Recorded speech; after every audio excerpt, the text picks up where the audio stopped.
What's up, Pags here at MEI Studio. This time we're going to be looking at another vintage dynamic mic from Akg, the D130, and its more modern counterpart, the D230, this time on the Mic Locker.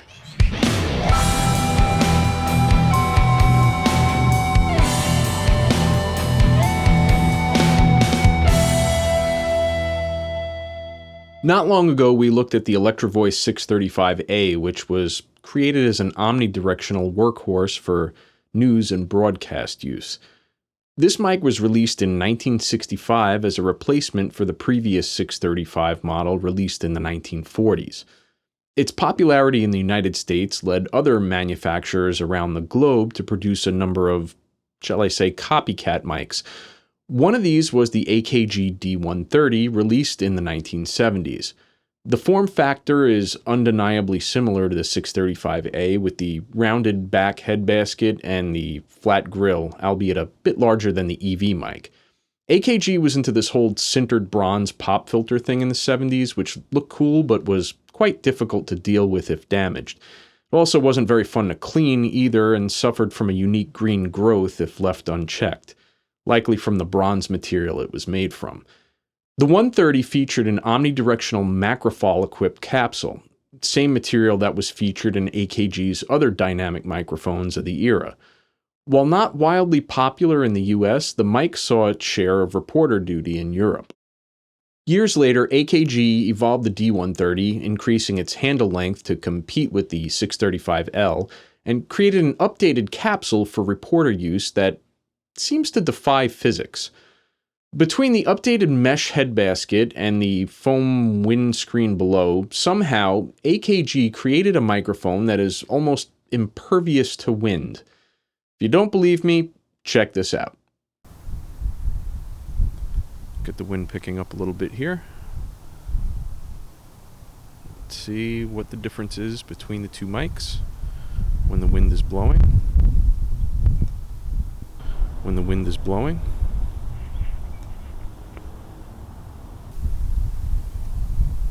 I'm checking the Akg D230 and the Shure SM58. I'm checking the Akg D230 and the Shure SM58. Which handles the wind better? Weird, right? The capsule went from macrofold to Varimotion, which features a non-uniform thickness of the diaphragm material along its diameter. This mic extends the bottom and the top end to have a more natural sound and has quite a bump in the voice range between 1 and 10K, peaking around 3.5K. And as most Akg dynamics go, it's built like a tank. Overall, there's nothing particularly outstanding about either of these microphones. However, every mic has at least one thing that it does well. When we were talking about putting together a video about the different drum mic setups and alternate techniques, I looked for something that was a little off the beaten path. After doing a bunch of research, aka forum diving, I came across a story about the D130 being used as a Wurst or crotch mic and its interesting sound. Yeah, that's a thing, a Wurst mic. Wurst as in bratwurst, sausage, crotch, get it? Yeah. A mic placed above the back hoop of the kick drum pointed towards the drummer's crotch. This technique is attributed to Moses Schneider of Pixies and Nick Cave fame and has been adopted by countless engineers over the years for a really close drum sound that encompasses the entire kit from a central point. While the original prescription was for a cardioid mic, an Omni mic picks up things a little more evenly with no proximity effect to speak of. To my ear, it just seems to work better, but that's certainly subjective. Let's bring these mics into the studio and get some ears on them. Let's go.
So here's how it stacks up for me. The 635A is a little light on the bottom end. The 130 is more flat, and the D230 is wider spectrum, but really pushes in that vocal range. Just about every aspect of the D230 was geared towards creating the perfect reporting microphone, or what they call ENG, or an electronic news gathering microphone. The wind test is nothing short of incredible, but this also goes to prove that not every mic is cut out for studio use. While it provides a source of a kind of cool lo-fi sound as a crotch mic, I prefer the sound of the 130 over the 230 for that purpose. The high end is just not right to my ear for that. If I ever need to do an interview outdoors though, that'll probably be the mic that I reach for. The D130 is much more even-tempered and sports a bit more bottom end than the EV635A, so to me, the tone of that is just pure 1970s. Like the cardioid D190 and D1000, the D130 sits in a class of vintage mics whose sound really defined a decade. A time when mic manufacturers were aiming for ruler flat response over something more sculpted like what we see today. While the D130 has long been out of production, the D230 is still listed on the AKG website, but at the time of this recording, it's been out of stock for as long as I've been checking, and it's been like almost 6 months now.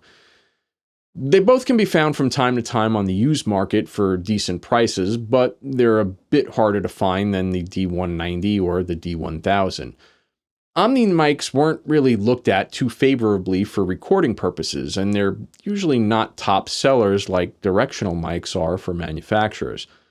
Most were relegated to broadcast duty, where they were likely worked until they were replaced by something more modern looking or modern sounding, or they were just disposed of. This would explain the lack of availability on the secondhand market. On a positive note, though, omnidirectional mics tend to go for a bit less used than most popular directional mics. I found both of these mics for around $100 USD. The D230 is list priced at AKG for around $236, but the sell price is around $155 or so. Again, your mileage might vary, but what are your thoughts on Omni mics? Do you use them in the studio or on location for anything? I'd love to hear what you do with them, if anything at all. While I have a bunch of Omni mics, my collection is definitely heavier on the directional side of things. Does anyone have any interest in diving into any of these other Omni mics, or why and when you'd want to use them in a studio setting? Can't really think of many, but like, hey, if you got any questions, let me know. If you've gotten anything from today's video, please hit that like and subscribe button. It will help us out tremendously. If you want to be notified when we drop a new video, hit the notify button as well. That button doesn't seem to work that well, but there's always a chance. If you have any suggestions for a topic or a review, please leave a comment down below or hit me through the website. I've been getting some great emails lately and meeting some interesting people out there. Keep it up. If you'd like to help contribute to the channel, consider being a member. There's some pretty cool stuff planned for the rest of this year. That's going to do it for this time. This is Pags, signing off.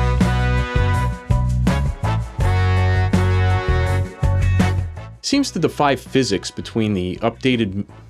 Good lord, that's going by way too fast.